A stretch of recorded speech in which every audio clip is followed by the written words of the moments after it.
Clive Karen. Thank you very much. It's now my turn to leave the microphone to Derek. Thanks for listening. I was once told that if you get nervous doing public speaking as I do, just imagine everyone naked. So I thought, rather than imagine everyone, I'll get myself on eBay and get these X-ray specs. Lovely to see you all. Looking great.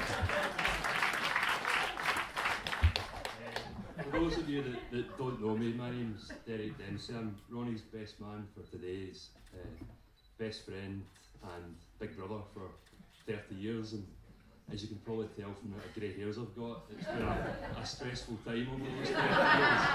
I think the big man's contributed to most of them.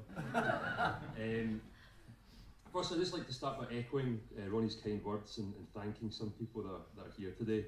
And then I'll go into a slight character assassination. And then we can crack on with the food, because I'm absolutely starving. I don't know about the rest of you guys. Firstly, Karen's parents, John and Leslie. Today is the first time we've met, but I look forward to getting to know you guys over the course of the evening, and hopefully talking myself into a nice new kitchen for my flat.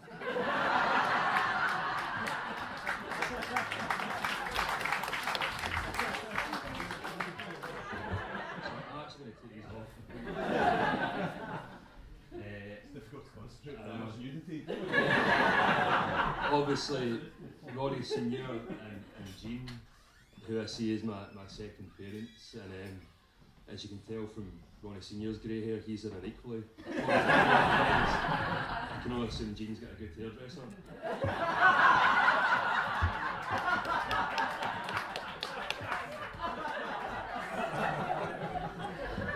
The bridesmaids, Beth, Holly, Julie and Michelle, they all look amazing, but kind enough not to outshine the beautiful bride.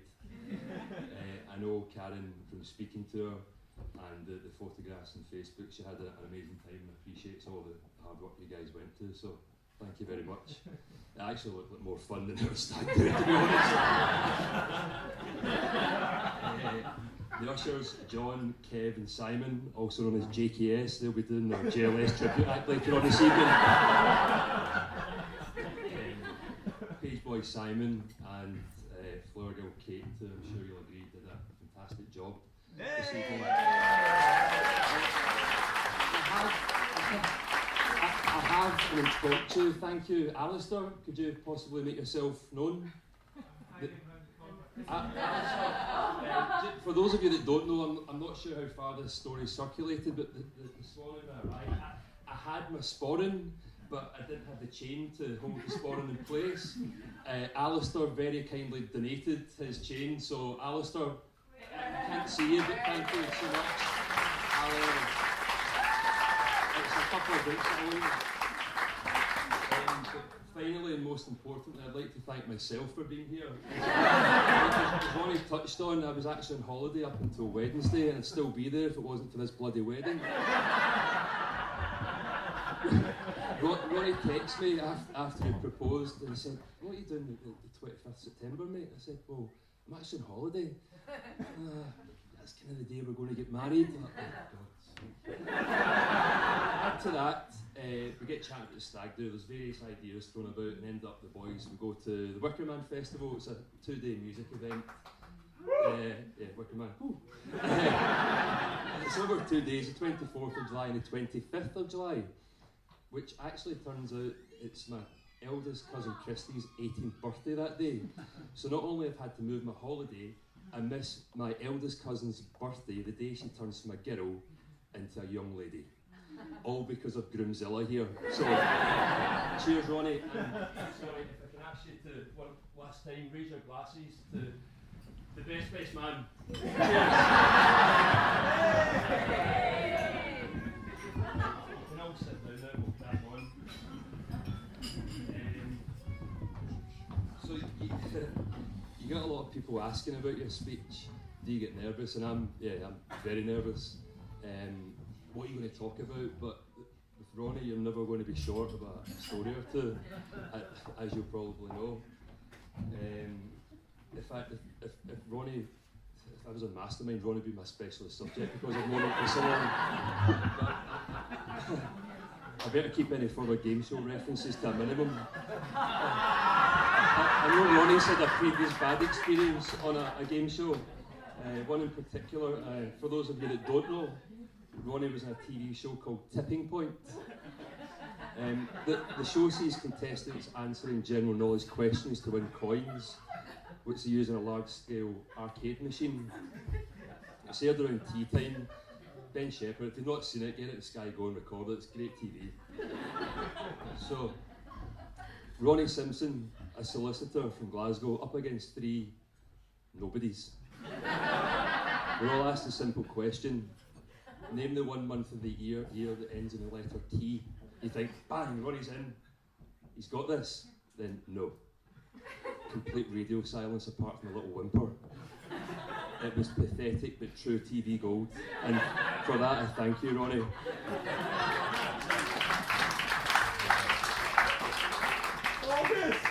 August!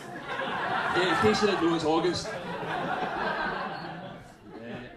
As I said, you're never short of a story for the big man, and having known him so long, I know where all the bodies are buried. So what we're going to do today is, and apologise for the football analogies, rather than a full 90 minutes with the added possibility of extra time and penalties, this will be the match of the day version with the highlights package. So this, think of me as a slightly less polished Gary Lineker.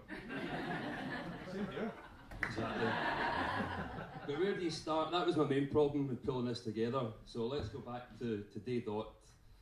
Blodardy Primary School, Primary 2, where Ronnie joined after he just moved into the area. I've already got P1 out of the way, so I'm well established with the cool kids. Chap at the door. And walks this geezer. Tall, dark hair, quite a cheeky wee chappy. The kind of person you could instantly dislike. But I thought, no, I'm going to give this guy a go. So I thought, right, I'll task myself with getting to know him. But at that innocent age, it's very easy to find out if you're going to be friends with someone. Do you hate girls? Check. Do you like climbing trees? Check. Do you like running really fast and for no particular reason? Check. Finally, the most important one, and Jerry, wherever you are, this is where we might have had a bit of a problem early on. Do you love playing football and support Rangers? Double check. Now, easy. Aberdeen fans are around to hear us before. Got your back, brother. Yeah. On the footballing note, Ronnie was actually a decent player in his younger years for somebody that lacked any natural ability. And what better person to tell you than an old football coach, John Purvis, who had this message about Ronnie. And this is all true. I've been in contact with John. He's not here. Ronnie had a great attitude and always gave 100%. Coaching him was a pleasure. He always listened, took advice, and was always a good guy. He was a prolific goal scorer at one of the best Blodardy teams I have had the pleasure of coaching. And here's his stats, which are quite impressive. 28 goals in 21 games, including a 4 and 3 hat-tricks. Pretty impressive. Now, I should also point out, and this is true, John Purvis is a stand-up comedian, so I can only assume that he was having a laugh with some of his comments. Always listened, takes advice, always gave 100%.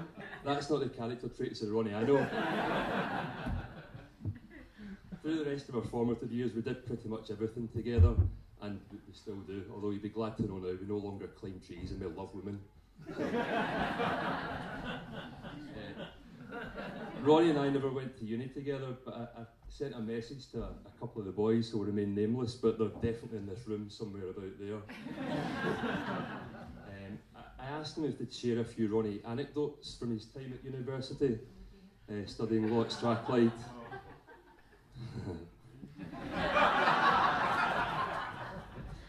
There's some of which I couldn't possibly repeat to this audience, but if you'd like to hear any more, I'll be at the bar and my favourite drink's a single malt, so I could be persuaded.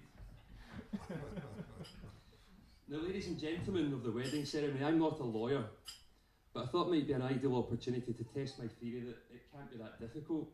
As Ronnie always described it, it's just like being on the dance floor doing your thing, and I've been in many dance floors, so here we go.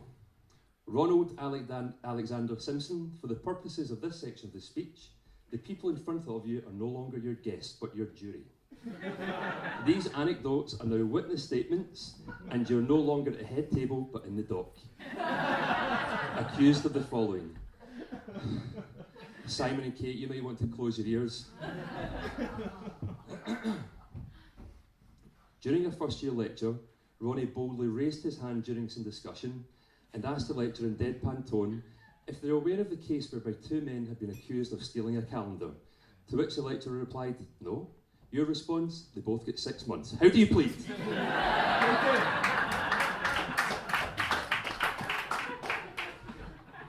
Always a great lawyer, he got expelled from a law class in first year. He was yapping at the back when the lecturer, who happened to be a leading feminist, asked the class who was talking. Ronnie proceeded to wink, saying, it's all right. How do you plead? Guilty. Thanks, Jerry.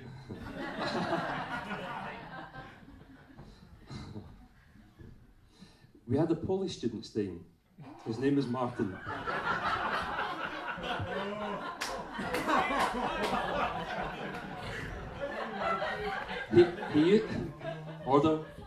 Order in court. He used to spend his days tenderising meat from Lidl and generally being a twat. He used to keep his vodka in the freezer, so one day Ronnie drank half of it, replaced the rest with his own pee, and stuck it back in the freezer. Of course, the liquid now froze and Martin saw something was Ronnie, so Ronnie held up his hands and admitted what he had done, then offered Martin a cup of tea laced with laxative just before he got caught the 32-hour bus trip back to Poland. I don't know if I want to ask, so how do you plead?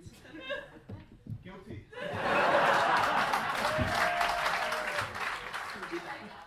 During second year, Ronnie refused to cook week after week until eventually gave in, and he said he would take everyone out for a meal to a place just round the corner, so close in fact you could walk. An hour and a half later, we arrived at a church selling £1 meals. How do you plead? Guilty. I also missed the Star Wars premiere that night. Sorry, guys. Ronnie and I went out clubbing at the garage one night and got split up. I managed to make it home and there was no sign of the big man. I was sat watching a bit of early morning television, having a smoke, when in comes Ronnie, barely able to stand, holding one woman's high heel in one hand and a baby shoe in the other. To this day, we still don't know what happened. How do you plead? Thanks, Hop. Guilty. Finally, during a property law exam, having only studied 2 questions for a 3-question exam, Ronnie brought along an iron with a picture of H from Steps as a lucky charm.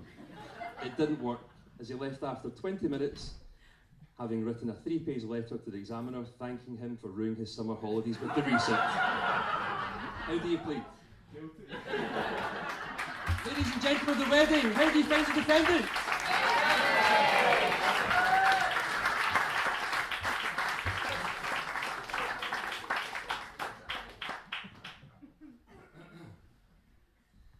This isn't too long, is it? Is everyone comfortable? I'd say we're about just about halfway. You'd be glad to hear though Ronnie passed that reset along with all his other exams and began his traineeship as a lawyer with the Procurator Fiscal Service.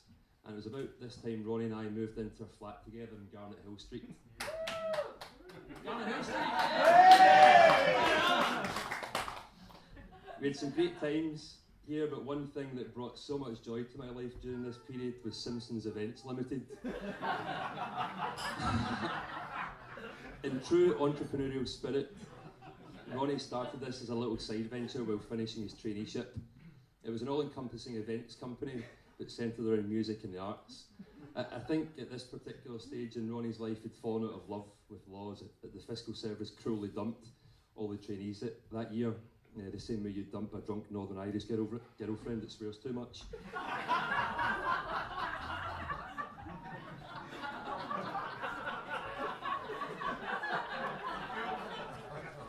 One particular project he invested a lot of time and money into was Scottish singer-songwriter Emma's Imagination.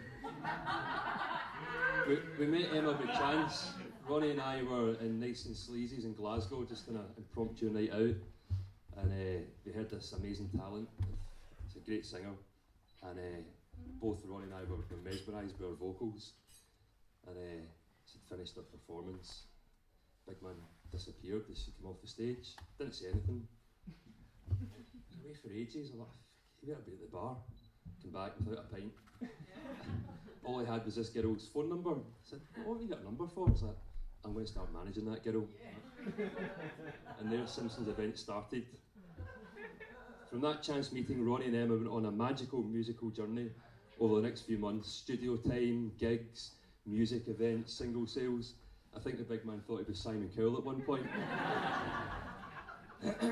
Unfortunately, Ronnie and Emma's working relationship soon went sour as she entered a TV talent show called Must Be The Music.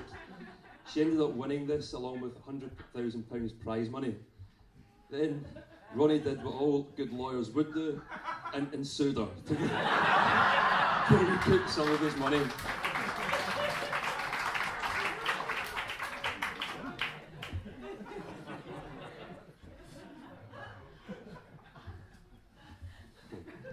Furthermore, he contacted the Sunday Mail, who decided to run the story with the headline of "Forgotten Manager of Must Be The Music Hits Out at Scots Singer." Who can forget Angry Ronnie? Page 3 of the Sunday Mail, ladies and gentlemen. Page 3. Look how angry he is. He's so angry.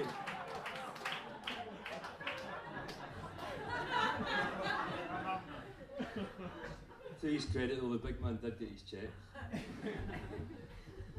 Of course, Ronnie being Ronnie, he wanted the last laugh.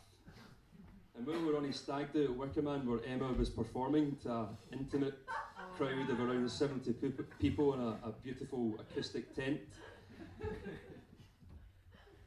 Ronnie decided to, bearing in mind we had dressed him as Ed Sheeran, jump in front of Emma, in front of the entire crowd, and start playing his blow-up guitar during her last song, much to the delight of the onlooking crowd. So well done, Ronnie.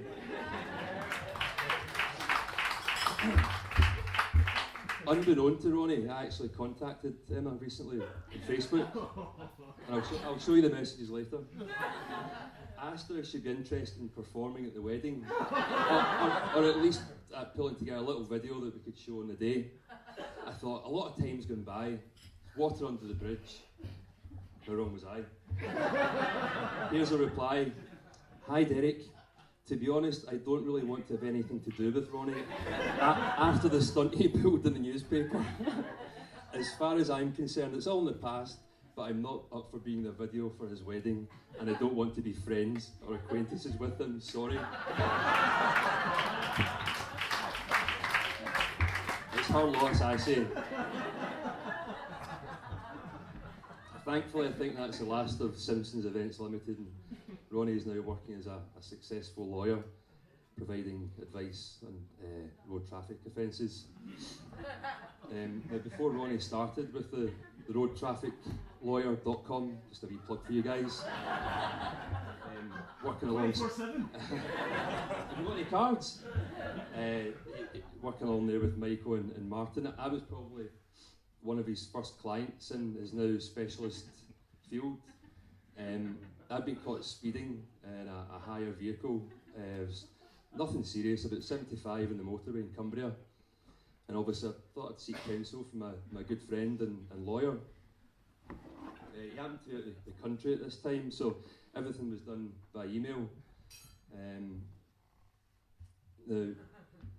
Ronnie's initial advice was just ignore it, ignore everything that comes in. So this is the summons that came in from the courts. Big man says, no, it's fine, it's all right, don't worry about it. He filled me with so much confidence, in fact, that I was going to get myself a t-shirt printed.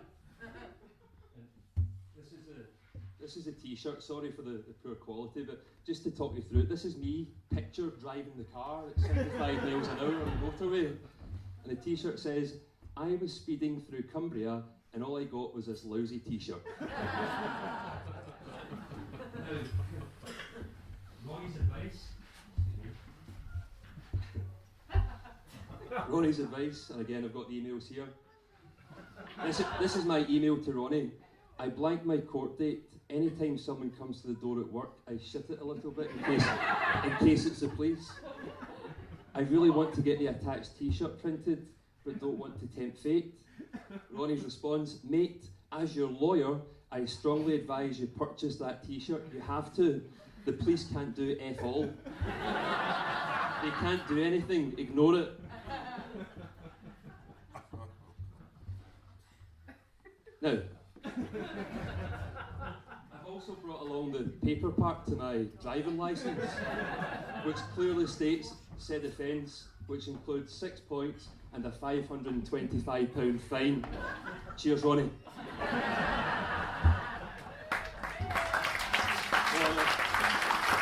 Seriously though, if you do need any legal advice, you should definitely speak to Ronnie and get Martin and Michael's number from them.